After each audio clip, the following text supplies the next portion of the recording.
Dongeng sebelum tidur. Assalamualaikum warahmatullahi wabarakatuh. Terima kasih sudah mengklik video ini. Oke, sesuai dengan judul, saya akan menceritakan tentang sebuah desa mistis, yang mana desa ini sebenarnya dari dulunya itu sering melakukan ritual-ritual yang mana seperti buat tumpeng, potong kambing. Nah, itu semua akan dibawa ke laut separuh dan akan dibawa ke gunung. Nah, itu dibuat pada saat selesai panen. Meskipun itu panennya berlimpah atau enggak, tapi tetap mereka membuat ritual tersebut. Nah, kenapa ini desa mistis? Ceritanya ini cerita mistis karena semua rata-rata kejadian itu mistis. Semua orang yang ngerasain di desa itu pasti kejadiannya sama gitu. Nah, ini salah satu contoh yang akan saya ceritakan dari sebuah keluarga, yang mana keluarga ini punya 2 orang anak. Mereka berempat ya, istri sama suami dan anaknya 2. Anaknya berdua ini perempuan. Oke, suatu ketika si ibu mereka, background mereka seorang tani ya. Si ibu ini lagi sakit ya kan. Mereka ibunya itu sekitar jam 1 malam, yaitu ngerasain sakit perut dan sering buang air besar, diare. Nah, dari jam 1 malam sampai pagi itu nggak berhenti. Itu sampai dibuatin oralit manual. Kalian tahu nggak oralit manual itu? Gula campur garam gitu. Nah, supaya dia nggak drop, tetap ada cairan dalam tubuhnya gitu. Nah, pada saat itu suaminya ini pagi beliin obat biasa, obat warung ya kan. Tapi dari sejak pagi jam 6 sampai mau jam 1 lagi itu nggak ada perubahan kan, nggak ada perubahan. Nah, suaminya ini mikir, ini kalau diare sampai kayak gini dari malam sampai mau ke malam lagi, ini bakalan susah gitu nantinya malam lagi. Ini bakalan dia nggak tahan gitu. Jadi dia menarik kesimpulan bahwa istrinya itu harus dibawa ke rumah sakit. By the way, rumah sakit ini tempuh jaraknya itu sekitar 1 jam lebih gitu. Jadi aksesnya itu nggak mudah untuk bawa ke rumah sakit, jauh gitu, 1 jam lebih. Bayangkan mau ke sana itu bawa orang lagi diare itu pasti susah banget ya kan. Tapi suaminya itu mengusahakan harus tetap ke rumah sakit. Nah, setelah dibawa ke rumah sakit, sampai di rumah sakit dirawat dong sama susternya. Ya dikira itu diare biasa, dikasih obat biasa gitu, diinfus biar nggak drop, dikasih oralit, disuntik, pokoknya dirawat lah gitu.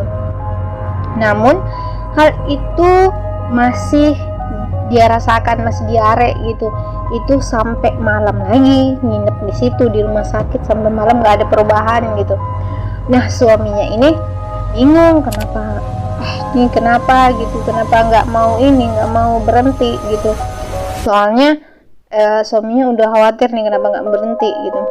Nah, tiba-tiba istrinya mikir, ya udah kita balik aja deh, ini makan biaya aja kalau nggak mau berhenti. Ini bisa-bisa saya meninggal di sini. Saya nggak mau meninggal di rumah sakit, saya maunya meninggal di rumah kalau kayak gini. Nah, dengan paksaan istrinya, suaminya ngikut. Ya udah kita balik gitu. Ini aturannya dia udah 2 hari setengah ya kan, karena sampai malam lagi di sana tapi nggak ada perubahan di rumah sakit. Nah, itu balik lagi masih dalam keadaan diare. Itu suaminya bawa pulang, dan istrinya juga sebenarnya yang menginginkan gitu. Nah, tiba-tiba sepupunya dia tuh datang, perempuan gitu. Dia kenapa?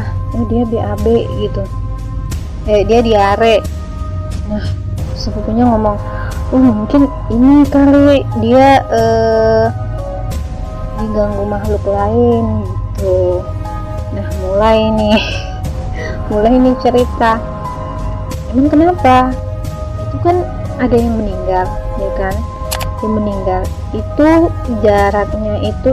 jaraknya dari rumah yang meninggal ke rumahnya dia itu nggak jauh.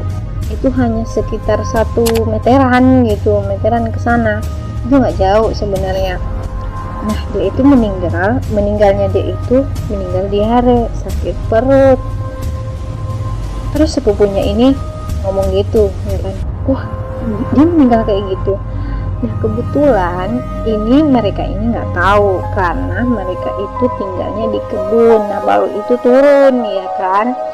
Baru itu turun, mereka nggak tahu kalau dia itu meninggal gitu. Nah, mereka biasanya memang nginepnya di sana. Nah, karena yang meninggal ini akrab sama si ibu ini gitu. Jadi mereka tuh akrab, jadi kenal gitu.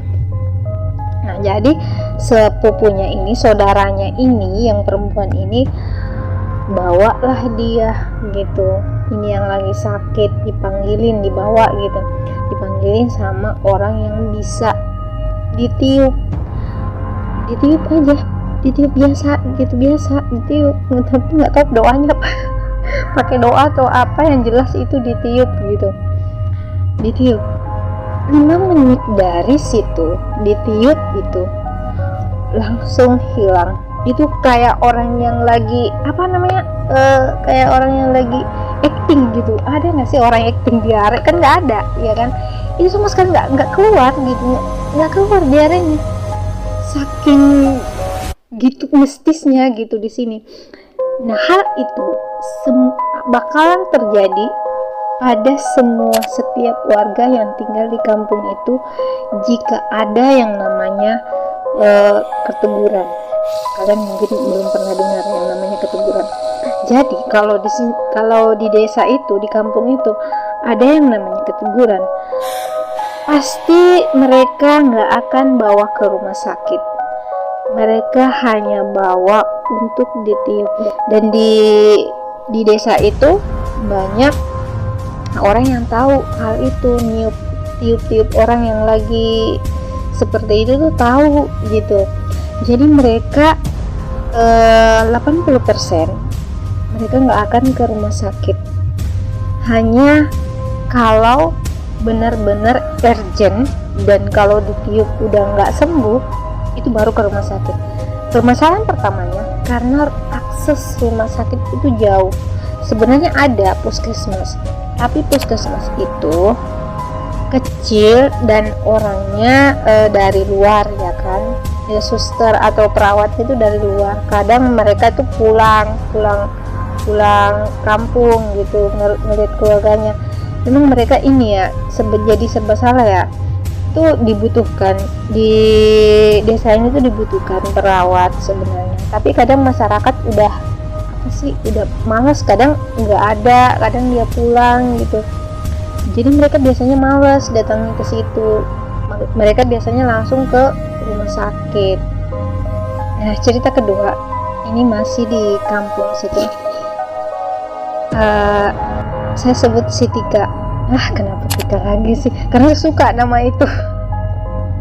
Kalian bakalan tanya kenapa Tika dan Tika lagi. Saya suka namanya Tika. Udah pokoknya di otakku Tika aja dah. Tika. Oke, saya sebut si Tika. Jadi ceritanya si Tika ini lagi sakit gigi. Bayangkan nih, lagi sakit gigi, ya kan? Nah, bapaknya itu kan tahu doa atau mantra atau apalah namanya itu untuk sakit gigi, gitu kan? Jadi harus ditiupin, ya kan? Ditiup sakit gigi. Bapaknya tuh tahu, bapak si Tika ini tahu. Tapi ternyata doa itu nggak akan bakalan mempan sama yang namanya keluarga. Saya nggak suka. Kok saya nggak suka ini ya dibilang itu doa ya? Langsung mantra aja dah. Karena ini ada doa sakit gigi, nggak tahu dah. Tapi saya bilang mantra aja ya. Nah, mantra ini nggak mempan sama yang namanya keluarga gitu. yang mempannya itu sama orang lain. Nah kebetulan bukan hanya bapak si Tika aja nih yang bisa, yang bacain doa, yang bacain mantra untuk sakit gigi. Ternyata tetangganya juga tahu tetangganya si Tika ini. Lalu si bapaknya itu ngomong, udah kamu daripada kamu nangis terus di situ, mending kamu ke sebelah tuh tetangga, suruh ditiupin sama dia tetangganya. Enggak sampai 5 menit ditiupin giginya, hilang rasa sakitnya. Rasa sakit giginya itu hilang dengan seketika. Wah, jadi yang namanya dia udah minum antalgin loh sebenarnya si Tika ini, tapi nggak mempan, nanti ditiup sama si tetangganya itu gitu loh.